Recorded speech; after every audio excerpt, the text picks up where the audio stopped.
जीवित परमेश्वर की हुजूरी में आपका स्वागत है सबका। एक बार उस जीवित परमेश्वर की तारीफ कर दो जोर के हाथों से। बैठ जाओ अपने शरीर में।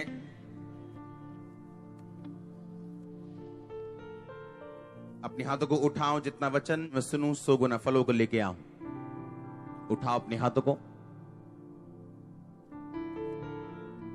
यीशु मसीह के नाम में मांगते हैं।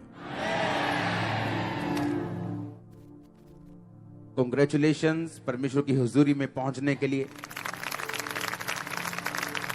दूसरा इतिहास 20 उसकी 1 आयत को मैं पढ़ूंगा। उसके बाद मोआबियों, अम्मोनियों और उसके साथ कई मुनियों ने युद्ध करने के लिए यहोशापात पर चढ़ाई की। तब लोगों ने आकर यहोशापात को बता दिया कि ताल के पार से एदोम देश से एक बड़ी भीड़ तुझ पर चढ़ाई कर रही, और देख वो हस्सा सोनंतार नाम तक की एनगदी जो कहलाता है पहुंच गई है। तब यहोशापात डर गया और यहोवा की खोज में लग गया, और उसने पूरे यहूदा में उपवास का प्रचार करवाया। अतः यहूदी यहोवा से सहायता मांगने के लिए इकट्ठा हुए, वरन वे यहूदा के सब नगरों से यहोवा से भेंट करने के लिए आए। उसके बाद मैं 21 आयत को पढ़ूंगा। तब उसने प्रजा के साथ सम्मति करके कितनों को ठहराया कि पवित्रता से शोभायमान होकर हथियारबंदों के आगे आगे चलते हुए यहोवा के गीत गाएं, और ये कहते हुए उसकी स्तुति करें, यहोवा का धन्यवाद करो क्योंकि उसकी करुणा सदा की है।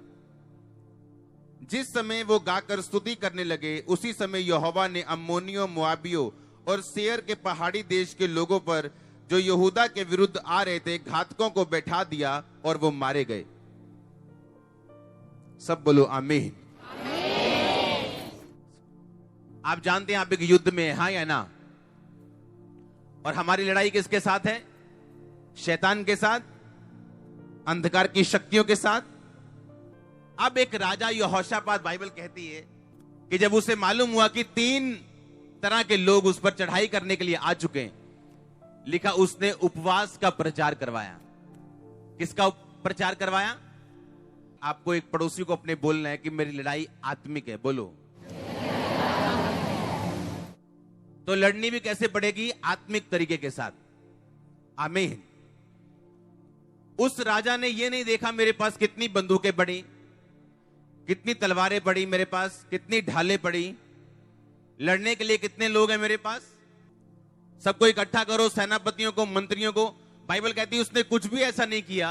वो डर गया, और बाइबल कहती है उसने पूरे यहूदा में उपवास का प्रचार करवाया, और उसने अपने लोगों से यह कहा कि जाओ और फास्टिंग करनी है और प्रेयर करनी है, क्योंकि युद्ध शुरू हो चुका है और कुछ देशों ने इकट्ठे होके हम पे युद्ध करने के लिए चढ़ाई कर दी है। आमीन। जब एक राजे को यह चीज मालूम हुई, बाइबल कहती है उसने उपवास का प्रचार करवाया। संसारिक रीति के साथ उसे उठ के सेनापति इकट्ठे करने चाहिए थे, अपने देश के जो योद्धा थे उन्हें इकट्ठा करना चाहिए था और बोलना चाहिए था देखो भी युद्ध शुरू हो गया, चलो आओ लड़िए अपा परमेश्वर के नाम। पर बाइबल कहती उसने उठा और उपवास का प्रचार करवाया। और बाइबल कहती जब वो युद्ध करने के लिए तैयार हुए, तो उसने युद्ध करने के बजाय वर्शिप टीम को, गाने वाले लोगों को अपने लोगों के सामने रखा, और वो गा गा कर लिखा स्तुति करते हुए सामने जा रहे थे लड़ने के लिए। कभी ऐसी लड़ाई भी लड़ते देखी आपने कि तलवारों की जगह एक वर्शिप टीम हो जो आगे स्तुति करती हुई ये गा रही है कि यहोवा का धन्यवाद करो क्योंकि उसकी करुणा सदा की। देखने में ये मूर्खता थी कि ये राजा मूर्ख है, इसे ये नहीं मालूम लड़ना कैसे चाहिए, ये बच्चा है इसे पता नहीं क्या करना चाहिए, पर उसको मालूम था कि हमारी लड़ाई आत्मिक है और ये आत्मिक तरीके के साथ ही लड़ी और जीती जा सकती है। आप इमेजिन करो एक राजा अपनी सेना के साथ आ रहा है और उसके आगे आगे वर्शिप टीम आ रही। आप सोचेंगे राजा पागल हो गया, ये संकी हो गया, दिमाग खराब हो गया इसका, शायद ये गाने बजाने का शौकीन है, इसने गाने बजाने वाले लोग आगे रख लिए, वर्शिप कर रहे हैं वो लोग, इसे मालूम नहीं हर चीज का टाइम होना चाहिए। गधी हो गई है तू, हर संडे चर्च जाना शुरू हो गई है तू। हर संडे थोड़ी जाते हैं, हम भी तो परमेश्वर को मानते ही हैं। हाँ हम जाते हैं, साल में 2 बार जाओ, दिल में रखो। उनकी निगाह में आप पागल हैं, मैं पागल हूं, पर जीत हमारी है।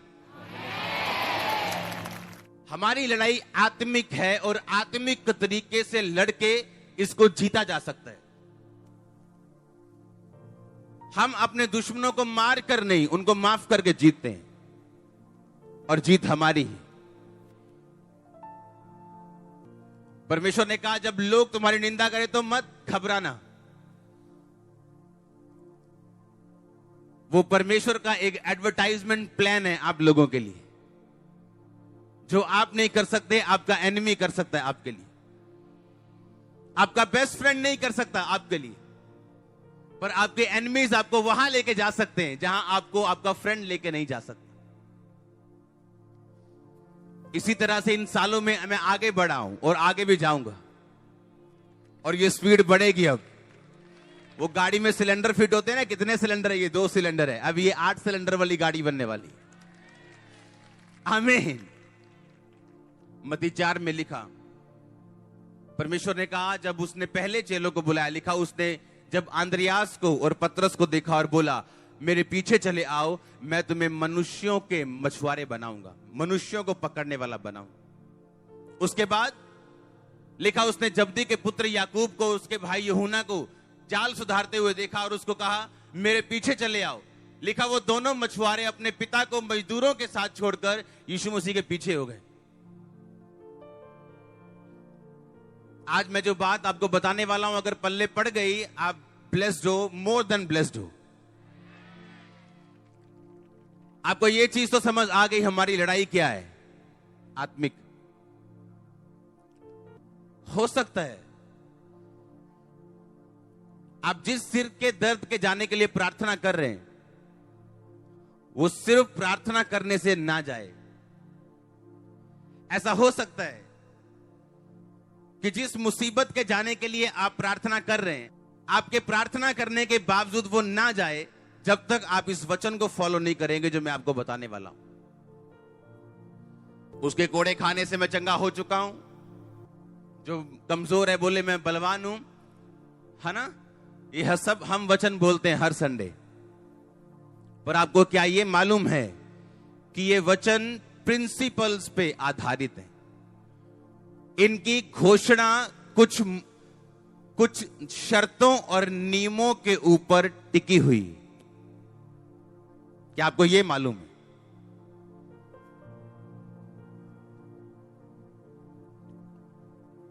कोई हथियार जो तेरी हानि के लिए बनाया गया सफल नहीं होगा, हाँ या ना?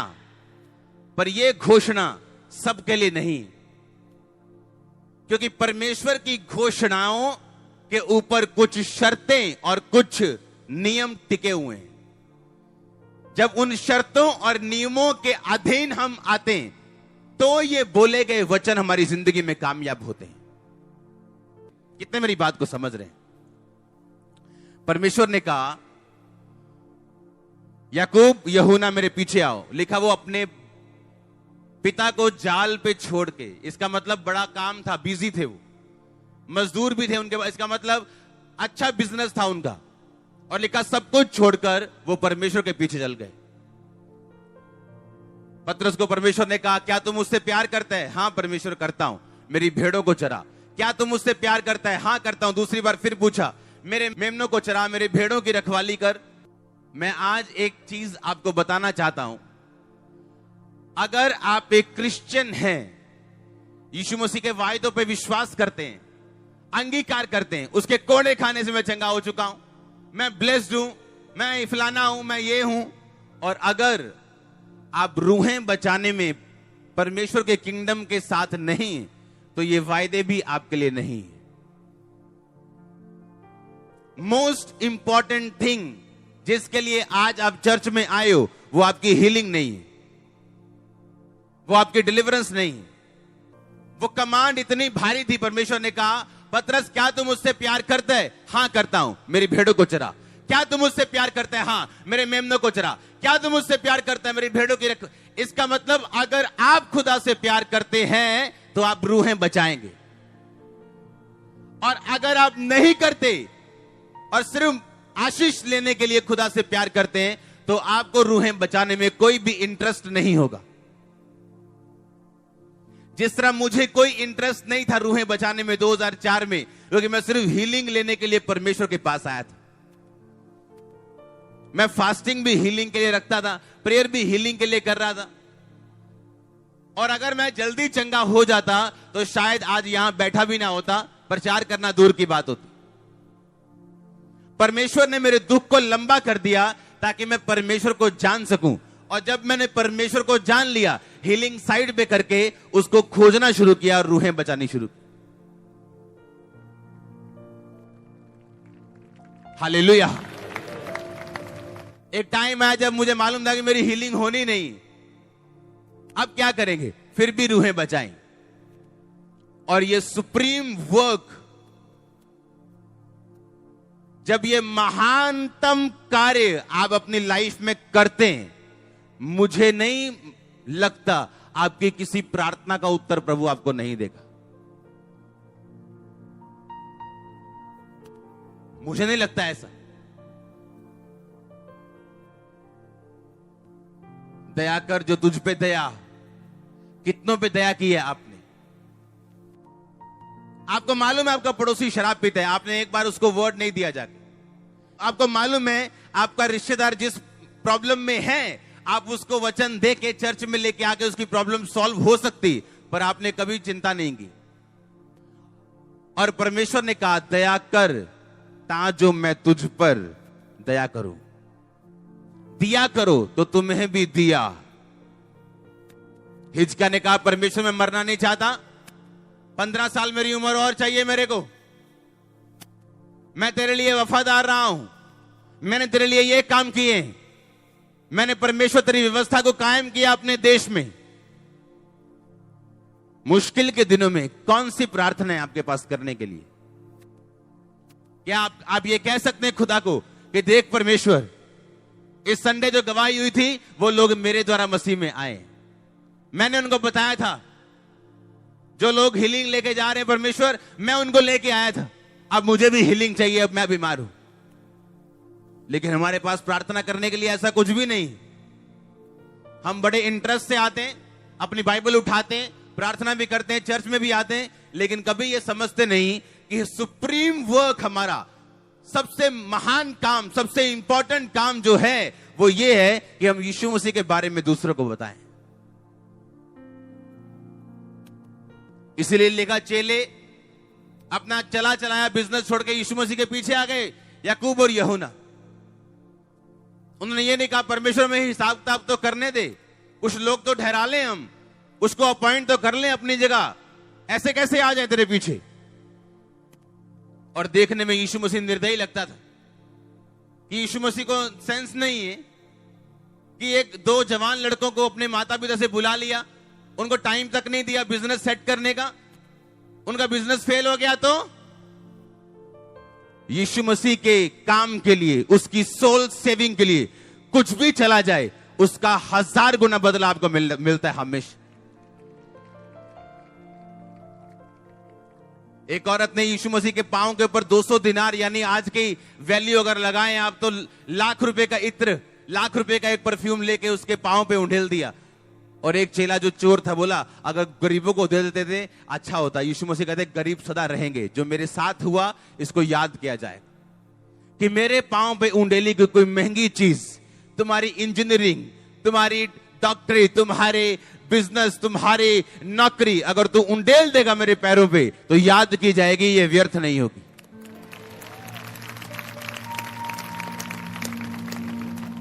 कितने लोग हैं जो एक दिन छुट्टी करते हैं काम से, चलो आज सुसमाचार देने के लिए जाते हैं, चलो आज यीशु मसीह के बारे में बताने के लिए जाते हैं। वैसे छुट्टी नहीं लेंगे हम, हाँ बुखार हो जाए तो छुट्टी लेंगे। अगर आपने वैसे छुट्टी ली होती तो ये बुखार भी ना होता। हालेलुया। परमेश्वर हमें सिखाता है ये चीजें। देखने में परमेश्वर निर्दयी लगता था, क्या कर रहा है परमेश्वर तू। याकूब यूहन्ना को बुलाया, अपने पिता के साथ लिखा नाव पर वो जालों को सुधार रहे थे, मतलब अपने काम की तैयारी में थे, वो मजदूरों के साथ थे, मतलब ज्यादा बिजनेस था, मजदूर थे उनके पास। और यीशु मसीह ने कहा मेरे पीछे आओ। सब कुछ छोड़ के यीशु मसीह के पीछे हो गए। और बाद में यीशु मसीह को चेलों ने पूछा, हम सब कुछ छोड़ के तेरे पीछे हो गए, हमें क्या मिलेगा? परमेश्वर ने कहा, जो तुमने माता पिता भाई बहन खेत मजदूर बिजनेस जो कुछ मेरे लिए छोड़ दिया, तुम्हें 100 गुना मिलेगा और परलोक में अनंत जीवन भी मिलेगा।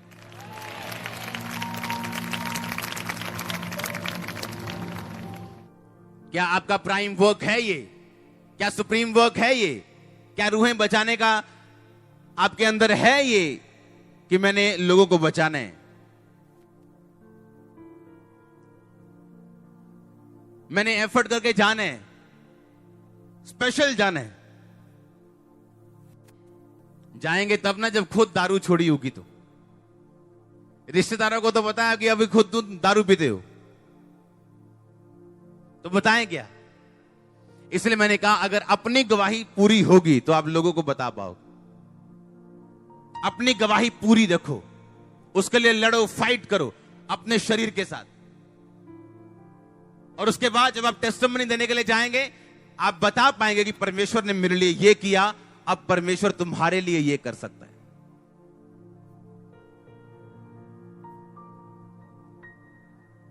मेरा ये बिलीव है आज परमेश्वर आपके लाइफ को सुधारेगा, आपको आपके टूटे जालों को वो सुधारेगा और आपको मछलियां पकड़ने वाले वो बनाएगा। आमीन। ऊंचा आशीष ऊंची हालेलुया। आप तैयार है रूहें बचाने के लिए? आप जाएंगे लोगों के पास, रिश्तेदारों के पास, आप उन्हें बताएंगे परमेश्वर के बारे में। आप अपना रिकॉर्ड अच्छा करेंगे परमेश्वर के सामने। जब प्राइम वर्क है, पहला काम है आपका एक क्रिश्चियन होने के नाते आप उस काम को पूरा करेंगे।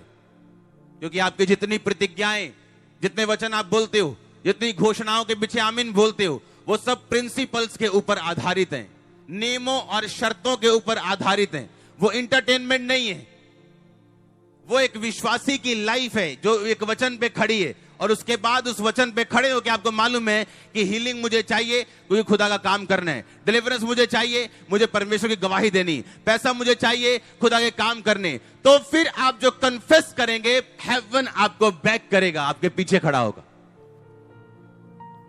आमीन। पतरस, याकूब, यूहन्ना, आंद्रियास परमेश्वर के पीछे हो गए, सब कुछ छोड़ छाड़ के, क्योंकि एक ऐसा काम है जो सबसे अधिक इंपॉर्टेंट है हमारी लाइफ में, जो हीलिंग से भी इंपॉर्टेंट है, डिलीवरेंस से इंपॉर्टेंट है। मेरी लाइफ में हीलिंग बाद में आई, पहले बोझ आया रूहें बचाने का मेरी लाइफ में, मैं आपकी नहीं जानता। ये सारी प्रॉब्लम्स की एक ही दवाई है, इसे समझ लेना। सारी प्रॉब्लम्स की ये दवाई है आपके लिए। जब लाइफ आपकी सेटल हो जाएगी रूहें बचाने के लिए,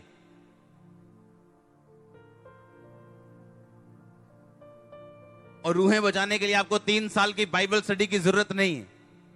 यीशु मसीह हमारे लिए आया, मारा गया, गाड़ा गया, जी उठा, उसके कोड़े खाने से हम चंगे हुए, इतना काफी है।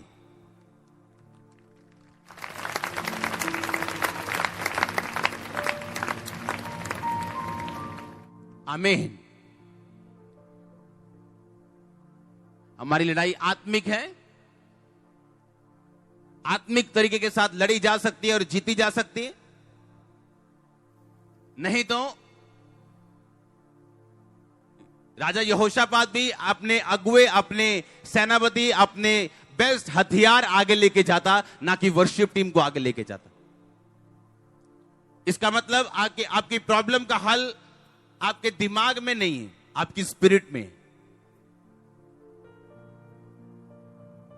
कितनी देर तक प्रार्थना करोगे अपने लिए फास्टिंग करके? अब दूसरों के लिए प्रार्थना करो फास्टिंग करके।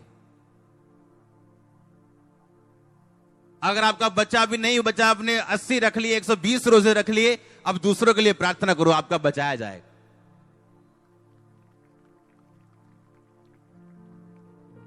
अब वो बोझ जो आपने नहीं काटा, इसका मतलब आपने प्रार्थना से नहीं काटा, आपको बोने की जरूरत है। दूसरों के बच्चों को बचाओ, आपका अपना घराना बचाया जाएगा श्योरली।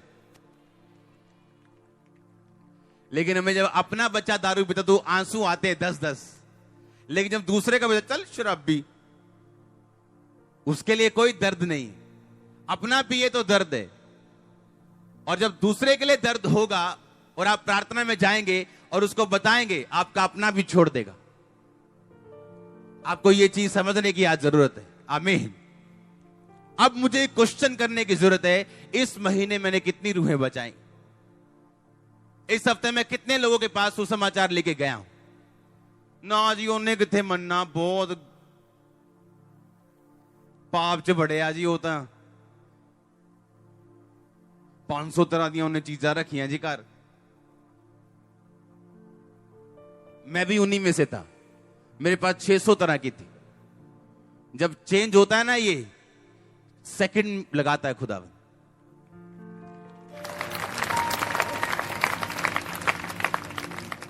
और सोचो अगर सुसमाचार सुनाने वाले वही बात मुझे कहते तो कि इसने चेंज नहीं होना, तो आप चेंज कैसे होते?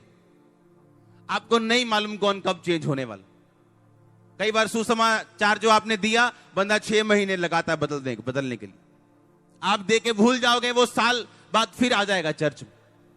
लेकिन कब हम सुसमाचार देना शुरू करेंगे? कब सोल सेविंग शुरू होगी? कब हम लोगों को बताएंगे कि यीशु मसीह मारा गया, जी उठा, वही एकमात्र परमेश्वर है? बाइबल में लिखा, क्रूस की कथा यहूदियों के लिए ठोकर का कारण है और अन्य जातियों के लिए मूर्खता है। सदूकियों और फरीसियों के लिए क्या है? ये ठोकर का कारण है। पतरस लंगड़े चला रहा है, अंधे दिखा रहा है, अभी भी उनको पतरस पसंद नहीं आ रहा। और अन्य जाति कहते ये कौन सा परमेश्वर, अपने आप को तो बचा नहीं सका। अरे वो कहता, ये जान मैंने खुद दी है और खुद वापस ली है। कौन उसको मार पाया? कोई नहीं। जो पकड़ने के लिए आए थे लोग कहते कौन है यीशु मसीह? कहता मैं हूं। जैसे बोला मैं हूं, सब गिर गए थे, कोई पकड़ नहीं सकता था। राजा बोला मुझे छोड़ देने का अधिकार है अगर तू बोल दे कि ये लोग झूठ बोल रहे। परमेश्वर ने कहा तुझे कोई अधिकार नहीं, मैंने तुझे अधिकार दिया कि आज तुम मुझको पकड़े, क्योंकि यही वही लोग हैं जिनके बीच में मैंने 3.5 साल प्रचार किया, लंगड़े चलाए, अंधों को आंखें दी, ये मुझे पकड़ नहीं पाए। हालेलुया। और लिखा तीसरे दिन मुर्दों में से जी उठा, शैतान का तमाशा बनाया, जी उठ के फिर 40 दिन वही काम किए। हालेलुया। आप तैयार है रूहें बचाने के लिए? आप जाएंगे घर से निकल के, एफर्ट लगा के, किराया लगा के, एफर्ट लगा के, बातें भी सुनने को मिलेंगी, क्योंकि आप जानते हो आपका युद्ध आत्मिक है। आप सिर्फ अपनी प्रेयर कर करके अपना हल बिल्कुल नहीं करवा सकते हो, मैं आपको गारंटी देता हूं। सिर्फ अपने लिए रोजे रख रख के आप अपना हल नहीं कर पाओगे, क्योंकि जो आपको लगता है वैसा होता नहीं जब आप बाइबल में घुस जाओ तो। जनरली उन्हें क्या करना चाहिए था? बैठ के इकट्ठे होना चाहिए था, प्रार्थना करनी चाहिए थी, हे खुदावंद अब हम जा रहे हैं लड़ने के लिए, हमारा साथ देना। अब सब सेनापति इकट्ठे हो जाओ, सब योद्धा इकट्ठे हो जाओ, 10-10 लाख करके इकट्ठे होकर निकलो, टुकड़ियां बना के बड़ी बड़ी, चलो परमेश्वर हमारे साथ है। ये बात, ये जेन्युइन बात बनती। ये कौन सी बात है कि सबसे आगे वर्शिप टीम को खड़ा कर दिया और वो छैने बजा रहे, तुरियां बजा रहे, यहोवा का धन्यवाद करो, उसकी दया सदा की। उन्होंने ये भी गीत नहीं कहा यहोवा हमें बचाएगा, यहोवा हमें बचा, हम मर गए, हम लुट गए। हाँ, तो लुट गए हैं, मर गए, हाँ, ये भी नहीं गाया उन्होंने। क्या परमेश्वर को मालूम नहीं आपको क्या चाहिए, किधर चाहिए? हाँ, उसको मालूम है। आप वर्शिप करते हो, रिलीज होती हैं चीजें, उसको मालूम है। पर आपका युद्ध क्या है? आत्मिक। उसको परमेश्वर ने बुद्धि दी थी। अगर आप यहोशापात राजा के बारे में पढ़ें तो उसको डिवाइन विजडम परमेश्वर ने पहले से दी थी। लिखा शुरू से लेकर वो यहोवा की खोज करता रहा, इजराइल के बाकी राजाओं की तरह ना चला पर दाऊद की तरह चला। परमेश्वर के लिए, व्यवस्था के लिए उसने बड़े बड़े याजक ठहराए, लेवी ठहराए, जो जाके लोगों में परमेश्वर की व्यवस्था को प्रचार करते थे कि भाई यहां से इधर नहीं जाना, इधर से उधर मत जाना, अन्य जातियों में शादी मत करना, ये करना वो करना, पूरी व्यवस्था लोगों को सिखाते थे, क्योंकि राजा यहोशापात परमेश्वर की आज्ञाओं से प्यार करता था। शुरू से ही वो आत्मिक था। उसका राज लंबा चला बाइबल के मुताबिक। उसका बेटा उसकी राह पे नहीं चला, उसका पोता नहीं चला, कोई 1 साल जिया राज करके, कोई 8 साल जिया, बस दैट्स इट, ये उनकी लाइफ थी। पर दाऊद बुढ़ापे तक गया, यहोशापात बुढ़ापे तक गया, सुलेमान गया। क्यों? लिखा वो यहोवा को खोजते रहे और एक आत्मिक बुद्धि थी उनमें। कौन सा काम होली स्पिरिट की अगुवाई से किस तरह करना है उनको मालूम था। आमीन। आप समझ रहे क्या? अब उसे मालूम था कि ये लड़ाई लड़नी कैसे। क्या आपको मालूम है आपने अपनी लड़ाई कैसे लड़नी? मैंने कहा क्या आपको मालूम है आपने अपनी लड़ाई कैसे लड़नी? उसको तो मालूम था। क्या आपको मालूम है क्या? इसलिए याकूब अपने मामा के साथ लड़ा नहीं कि मामा तूने 10 बार मेरी मजदूरी बदली, अब मैं तेरे पास काम नहीं करूंगा, कलेश नहीं डालो। उसे मालूम था मैं इसके साथ कलेश डालूंगा, ये अपनी लड़कियों को कलेश में डालेगा, मेरी पत्नियां और हम दोनों लड़ेंगे झगड़ेंगे, घर में कलेश शुरू हो जाएगा। उसने कहा कोई बात नहीं। उसका मामा कहता था अब तेरी मजदूरी काली भेड़ें, हाँ तनख्वाह तेरी कौन सी है? काली भेड़ें। और चराने के लिए कौन से रंग की दूंगा? व्हाइट रंग की। और बच्चे कौन से हो रहे हैं? मतलब एक गोरा दे दी, एक गोरी दे दी, बच्चा अफ्रीका का हुआ। और ऐसा हुआ क्यों? लड़ाई कैसी है? आत्मिक। उसने दर्शन देखा, मेडिटेट किया कि जो भेड़ और बकरियां बच्चे दे रही उसी रंग के दे रही हैं जिस रंग के बच्चे मेरी तनख्वाह है। कैसे धोखा देगो आत्मिक लोगों को? आप कैसे दोगे धोखा? आपको लोग धोखा नहीं दे सकते, नीचा नहीं कर सकते, आपको डाउन नहीं कर सकते, आप कुछ नहीं कर सकते वो, अगर आप आत्मिक है तो। Don't worry. लोग पूछते हैं अच्छा आप क्या कहना चाहते हो आपके बारे में? लोगों ने ऐसा बोला। मैंने किसने बोला? कहते उसने। कहते आपने देखा नहीं? मैंने कहा आज तक मैंने अपने ऊपर बनाई हुई एक भी वीडियो नहीं देखी आज तक। मुझे खुद का मालूम है। आमीन। एक व्यक्ति लाखों लोगों की निगाह में सही हो सकता है, पर वो अगर अपनी निगाह में सही नहीं, उसे मालूम है वो पापी है। लोग क्या करेंगे? लोग क्या उसे स्वर्ग का टिकट दे सकते हैं? नो। अगर उस बंदे को मालूम है कि मैं ओके हूं, कुछ नहीं, कोई जो मर्जी कही जाए। हालेलुया। आपकी लड़ाई क्या है? आत्मिक। आपको लड़नी आनी चाहिए आत्मिक रीति के साथ। रूहें बचाना इस बात का सबूत है कि आप अपनी लड़ाई आत्मिक तरह से कर रहे हो। प्रार्थना करना सबूत है कि आप अपनी लड़ाई अच्छी तरह से कर रहे हो। परमेश्वर के वचन पे खड़े रहना, उसके नियमों, शर्तों, उसकी विधियों पर खड़े रहना इस बात का सबूत है कि आप अपनी लड़ाई आत्मिक तरह से कर रहे हो। आप समझ रहे हो मेरी बात के नहीं? अगर आपको मालूम है आपकी लड़ाई आत्मिक है, आप जितने मर्जी बिजी हो, आप हफ्ते में एक दिन निकालोगे फास्टिंग के लिए, आप डेडिकेट करोगे उसे, एक दिन हफ्ते में रोजा रखना है, प्रार्थना में रहना है, बाइबल को ज्यादा पढ़ना है, रूहें बचानी, क्योंकि आपको मालूम है आपकी बुद्धि किसी काम की नहीं। आप बुद्धि से लड़ोगे कुछ नहीं होगा। देखो बाइबल में जहां भी राजे लड़े जीते, चेले जहां पे लड़े और जीते, चेलों का युद्ध वैसा नहीं जैसे राजाओं का था, सिर्फ आत्मिक रीति के साथ लड़के ही जीते। आप डरेंगे तो नहीं, मैंने कहा डरेंगे तो नहीं, घबराएंगे तो नहीं। अपने बॉस को वचन सुनाने से मत डरो, क्योंकि एक ऊपर बॉस बैठा जिसके सामने हमने जाना है। हाँ या ना? एक मुस्लिम बंदे की मैं टेस्टिमनी को सुन रहा था, बहुत खतरनाक कड़क इंसान था वो मुस्लिम बंदा, और उसके जो एम्प्लॉय थे वो क्रिश्चियन थे। और एक दिन सुबह उठा तो उसके पीठ में दर्द थी, उसने कहा सिंपल दर्द है, कोई बात नहीं। दर्द बढ़ती इतनी बड़ी कि उस बंदे का हिलना मुश्किल हो गया। ऑपरेशंस, डॉक्टर ने बोले, नाड़े हिल गई, मनके हिल गए, ब्लॉक्स हो गया, सारा कुछ, जिंदगी ठप हो गई टोटल। मरने तक पहुंच के जब उन्होंने बताया कि अगर आप चर्च में जाओ तो परमेश्वर आपको छू सकता है, फर्स्ट डे चर्च हीलिंग हुई। आज वो क्रिश्चियन है। हालेलुया। तैयार रहो सुसमाचार देने के लिए। आधा घंटा फेसबुक पे चैटिंग करने से अच्छा ये है आप अपने रिश्तेदार को फोन करो और परमेश्वर के बारे में बताओ। आप रोज बताएंगे उसे, एक दिन वो आने वाला है। तारीफ करो जोर से। आप बचाएंगे रूहें। अपने पड़ोसी को श्योरिटी दो, बोलो मैं बचाऊंगा रूहें। मैं बचाऊंगा रूहें। वायदा करो पड़ोसी, बोलो मैं बचाऊंगा रूहें। बचाऊंगा रूहें।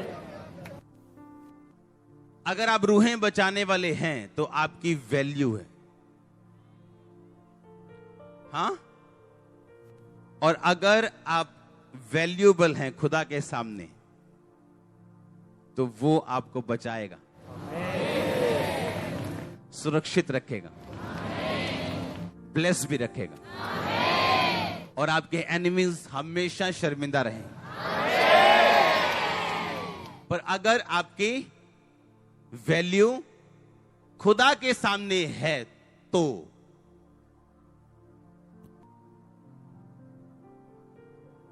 अगर वो लड़की सोचती कि मैं नमान को क्या कह दूं कि मेरे देश जाके अगर खुदा का दास तुझ पे हाथ रख के तेरा कोड जा सकता है, मैं तो खुद नौकरानी हूं, मैं तो खुद बर्तन मांजती हूं। वो कहेगा अच्छा तू मैनू सलाह दे रही, तेरा परमेश्वर तुझे तो बचा नहीं सका मेरे हाथ से।